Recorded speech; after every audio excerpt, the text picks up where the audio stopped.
요즘 들어 식사 후에 유난히 졸리거나 갑자기 피곤함이 몰려오는 느낌을 받은 적이 있으신가요? 아침을 먹고 난 뒤엔 괜찮은데 점심을 먹고 나면 머리가 무겁고 눈이 감기고 아무것도 하기 싫을 때가 있죠. 많은 분들이 나이 들어서 그렇지 라고 넘기지만 사실 이것은 혈당의 변화, 즉 몸이 보내는 당뇨병의 경고 신호일 수 있습니다. 저는 오랫동안 환자분들을 진료하면서 한 가지 사실을 깨달았습니다. 당뇨병은 조용히 다가옵니다. 처음엔 아무런 통증도 없고 큰 이상도 느껴지지 않지만 어느새 몸의 균형이 무너지고 있습니다. 그리고 그 시작은 우리가 매일 먹는 음식에서 비롯됩니다. 오늘은 여러분께 꼭 드리고 싶은 이야기입니다. 어떤 음식이 우리의 혈당을 높이고 심지어는 건강한 사람조차 당뇨병으로 이끌 수 있는지, 그리고 그 음식을 피함으로써 어떻게 몸을 다시 회복할 수 있는지를 나눠보려고 합니다. 제가 드리는 이야기는 이론이 아니라 수많은 환자분들의 실제 경험과 일상에서 배운 교훈입니다. 우리는 모두 밥상에서 건강을 잃기도 하고 되찾기도 합니다. 그만큼 식사는 단순한 습관이 아니라 우리 인생의 리듬입니다. 먼저 이런 질문을 드려볼게요. 여러분은 평소 식사를 하실 때 달콤한 음식을 얼마나 자주 드시나요? 설탕이 든 커피, 과일 주스, 빵, 케이크, 단 과자들 조금만 먹는데요 하시지만 사실 당뇨병은 그 조금에서 시작됩니다. 당뇨병을 일으키는 첫 번째 위험한 음식, 그건 바로 설탕이 많이 들어간 가공식품입니다. 우리가 먹는 설탕은 단순히 단맛만을 주는 게 아닙니다. 우리 몸속에 들어오면 혈당을 급격히 올리고 췌장에 과도한 부담을 줍니다. 췌장은 이 혈당을 낮추기 위해 인슐린을 계속 분비하지만 오랜 시간 이런 상태가 반복되면 결국 피로해집니다. 그게 바로 인슐린 저항성의 시작입니다. 저는 종종 이런 환자분들을 만납니다. 선생님, 저는 밥도 적게 먹고 달달한 것도 거의 안 먹어요. 하지만 살펴보면 매일 아침 커피에 시럽을 넣고 점심 후엔 과일 주스를 한 잔, 저녁엔 간식으로 요거트를 드십니다. 이 모든 음식엔 숨은 설탕이 들어 있습니다. 특히 음료 속 설탕은 생각보다 훨씬 많습니다. 일반적인 캔커피 한 캔엔 각설탕이 6에서 7개 들어 있습니다. 탄산음료 한 병엔 10개 이상 들어있죠. 이걸 하루에 2~3번 마신다면 몸은 쉬지 않고 혈당을 조절하느라 지쳐갑니다. 여기서 중요한 건 완전히 금지가 아니라 양을 알고 조절하는 것입니다. 커피를 마신다면 시럽 대신 우유를 조금 더 넣고 달콤한 주스 대신 물이나 녹차로 바꿔보세요. 이 작은 변화 하나가 췌장의 부담을 절반 이상 줄여줍니다. 제가 기억하는 60대 여성 환자 한 분이 계십니다. 그분은 매일 아침 과일 주스를 직접 갈아 드셨습니다. 건강에 좋잖아요 하셨죠. 하지만 검사 결과 혈당이 늘 높았습니다.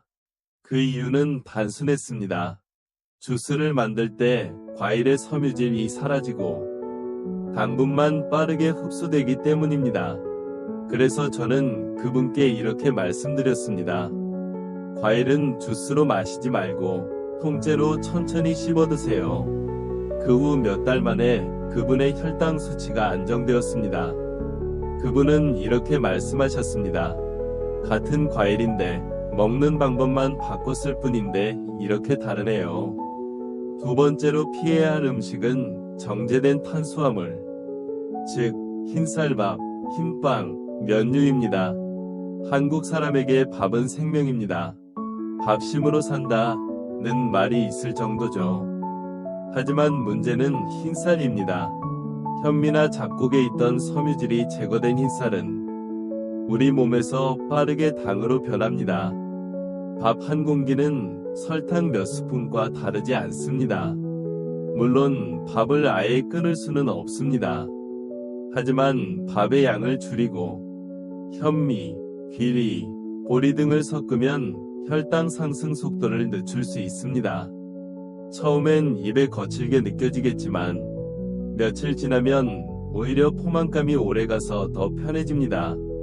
저는 환자분들께 이런 말을 자주 합니다. 당뇨병은 밥상 위의 선택입니다. 밥 한 공기를 덜고 채소를 한 젓가락 더 늘리면 그게 바로 예방입니다. 그리고 여러분, 우리가 자주 먹는 국수나 라면도 주의해야 합니다. 밀가루는 정제된 탄수화물의 대표입니다. 특히 라면은 밀가루뿐 아니라 나트륨, 포화지방, 그리고 인공조미료까지 포함되어 있어 혈당과 혈압 모두에 부담을 줍니다. 라면을 완전히 끊기 어렵다면 국물은 남기고 대신 채소를 듬뿍 넣어보세요. 이렇게 작은 조정이 건강을 지키는 시작입니다. 많은 분들이 이 정도는 괜찮겠지 라고 생각합니다. 하지만 그 이 정도가 쌓이면 심장은, 췌장은, 그리고 혈관은 점점 지쳐갑니다. 당뇨병은 단 하루에 생기지 않습니다. 매일의 식탁에서 조금씩 쌓여가는 선택의 결과입니다. 그래서 우리가 그 방향을 바꾸면 몸은 즉시 반응합니다. 식사 후에 피로감이 줄고 입이 마르던 증상이 사라지고 밤에 자주 깨던 습관도 서서히 좋아집니다. 건강은 멀리 있는 게 아닙니다. 밥 한 공기, 커피 한 잔, 간식 한 입에서 시작됩니다. 지금 이 순간, 당신의 선택이 내일의 혈당을 결정합니다. 밥상에서 가장 위험한 유혹 중 하나가 바로 튀긴 음식입니다. 바삭바삭하고 고소한 냄새가 나면 누구나 군침이 돌죠. 특히 나이 들수록 입맛이 둔해지기 때문에 이런 자극적인 음식이 더 당깁니다. 하지만 이 튀김이야말로 당뇨병의 위험을 빠르게 높이는 주범입니다. 기름에 튀긴 음식은 단순히 칼로리가 높다는 것뿐 아니라 기름이 고온에서 변형되면서 트랜스지방이라는 독성을 만들어냅니다. 이 트랜스지방은 혈관을 딱딱하게 만들고 몸의 인슐린 기능을 방해합니다. 즉, 같은 양을 먹어도 몸이 당을 잘 처리하지 못하게 되는 것이죠. 저는 환자분들에게 종종 이렇게 말합니다. 튀김은 맛은 있지만 심장과 췌장에겐 고통입니다. 튀김 한 번 먹을 때의 만족감보다 그 이후 올라가는 혈당과 몸의 피로감을 생각해보세요. 몸은 결코 속지 않습니다. 어느 60대 남성 환자분은 평생 시장 통닭을 즐기셨습니다.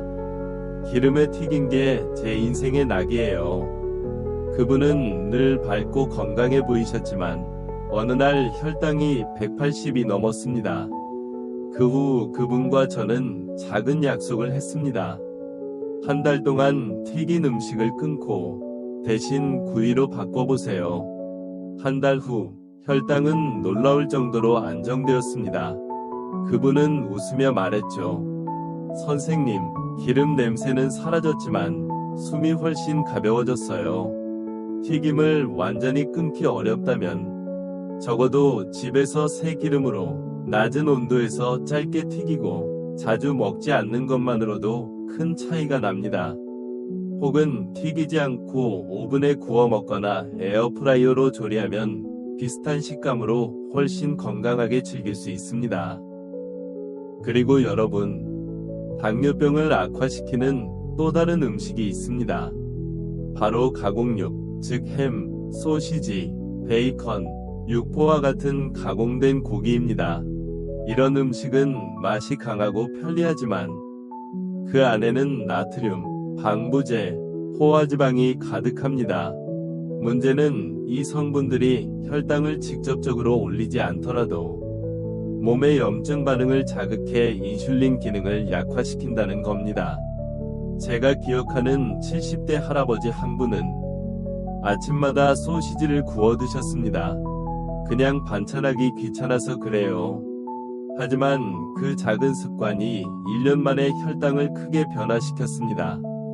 그분은 결국 약을 복용하게 되었죠. 그래서 저는 환자분들께 이렇게 권합니다. 가공육은 줄이고 대신 삶거나 찐 고기로 대체하세요. 닭가슴살, 흰살 생선, 두부 등은 훨씬 부드럽고 소화도 잘 됩니다. 특히 생선은 오메가3 지방산이 풍부해 혈관 건강을 지키는데 큰 도움이 됩니다.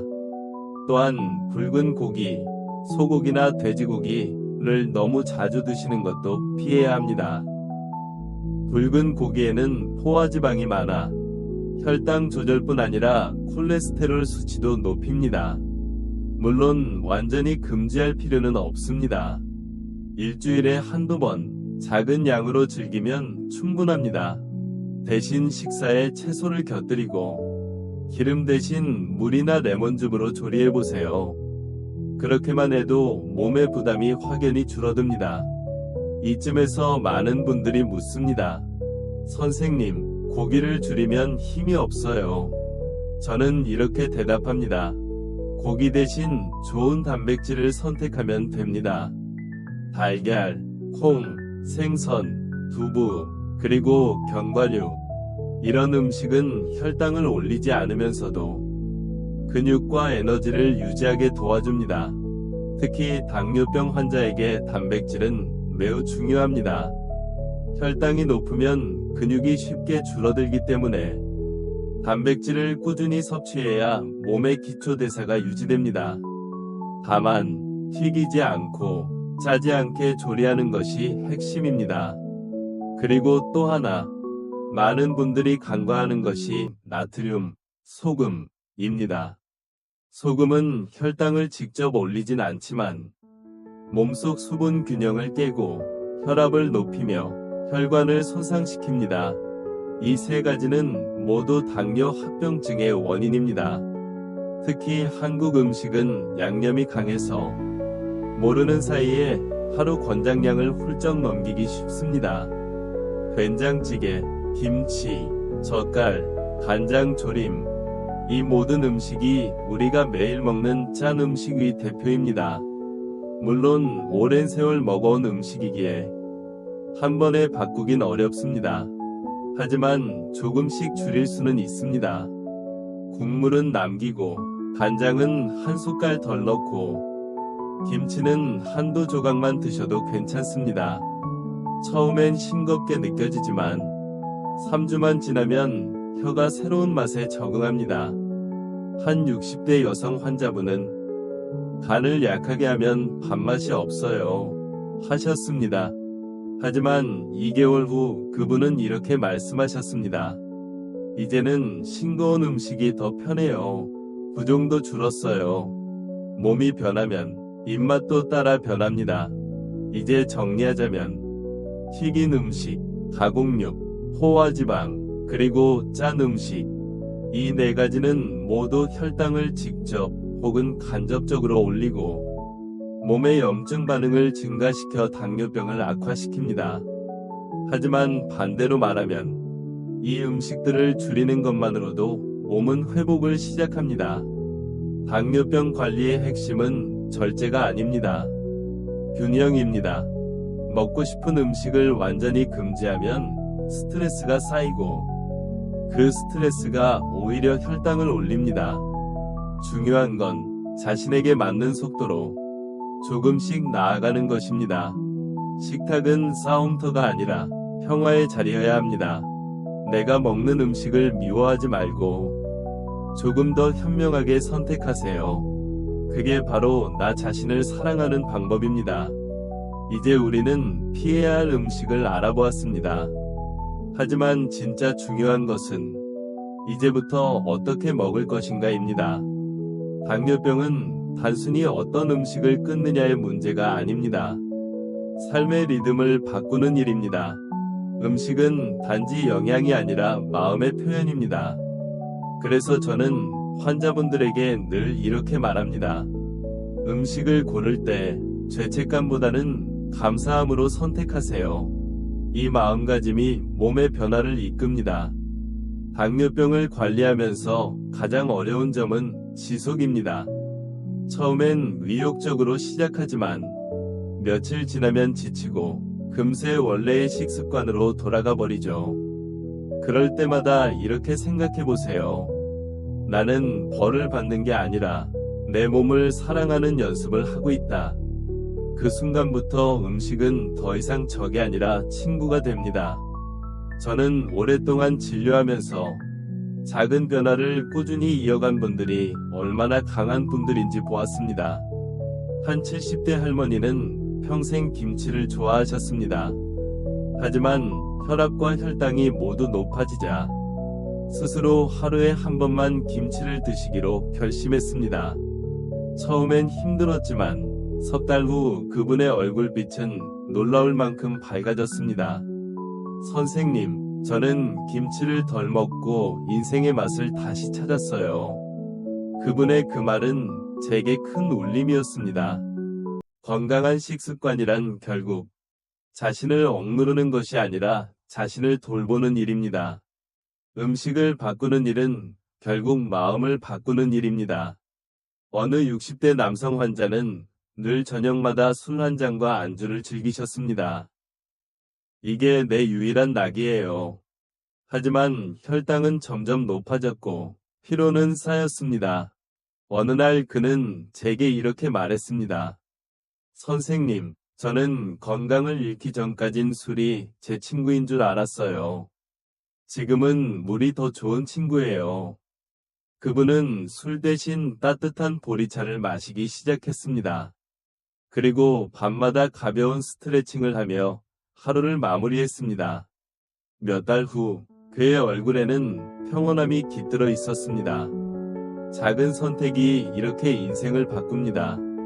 라면 대신 채소를 넣은 수프 한 그릇, 커피 대신 따뜻한 차 한 잔, 튀김 대신 구운 생선, 달콤한 주스 대신 신선한 물. 이 차이는 아주 작아 보이지만 그 작은 차이가 췌장을 쉬게 하고 혈관을 깨끗하게 하고 무너진 몸의 리듬을 다시 세웁니다.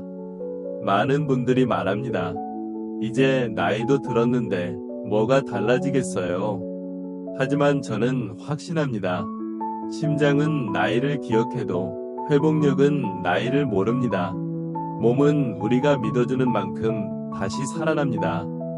건강을 되찾는 분들의 공통점은 단 하나입니다. 포기하지 않았다는 것. 오늘 실패해도 내일 다시 시도하고 맛있는 음식을 보면 잠시 흔들려도 결국 자신을 지켜내는 힘이 있었습니다. 건강은 완벽함에서 오는 게 아닙니다. 지속에서 옵니다. 어제보다 한 걸음만 나아가면 그것이 바로 회복입니다. 당뇨병은 우리에게 절제를 가르치고 그 절제 속에서 진짜 자유를 찾게 합니다. 제가 한 노인 환자에게 이런 말을 들은 적이 있습니다. 선생님, 젊을 땐 돈이 많으면 행복할 줄 알았어요. 이젠 건강하게 밥 한 끼 먹을 수 있는 게 제일 큰 행복이에요.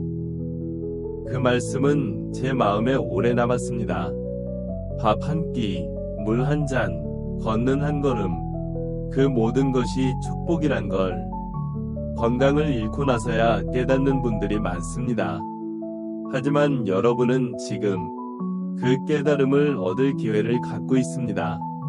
오늘 저녁 식탁에서 혹시 튀긴 반찬이 올려져 있다면 그냥 한 번만 더 생각해 보세요.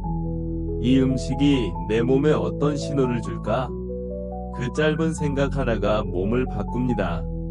의식이 바뀌면 습관이 바뀌고 습관이 바뀌면 인생이 바뀝니다. 그리고 여러분, 절대 자신을 탓하지 마세요. 당뇨병은 게으름이나 실수의 결과가 아닙니다. 그저 삶을 살아내며 생긴 하나의 과정입니다. 중요한 건 그 과정을 통해 자신을 더 이해하고 사랑하게 되는 것입니다. 마지막으로 꼭 드리고 싶은 말이 있습니다. 당신의 몸은 늘 당신 편입니다. 아프다고 해서 당신을 미워하지 않습니다. 다만 조금 더 쉬고 싶다고, 조금 더 가볍게 살아달라고 말할 뿐입니다. 그 신호를 무시하지 말고 들어주세요. 그게 건강의 시작입니다. 오늘 이 이야기를 들으면서 혹시 마음속에 한 가지라도 떠오른 게 있나요? 그래, 나도 오늘부터 조금만 바꿔볼까? 그 마음이 있다면 이미 변화는 시작된 겁니다. 건강은 멀리 있지 않습니다. 당신의 손끝에, 식탁 위에, 그리고 지금 뛰고 있는 그 심장 안에 있습니다. 오늘 하루도 자신을 아끼고 당신의 몸이 전하는 작은 소리를 들어주세요. 그것이 바로 가장 확실한 치료법입니다. 작은 변화가 큰 기적을 만듭니다. 오늘부터 조금만 더 자신에게 친절해지세요. 그게 바로 인생의 후반부를 빛나게 하는 가장 좋은 약입니다. 감사합니다.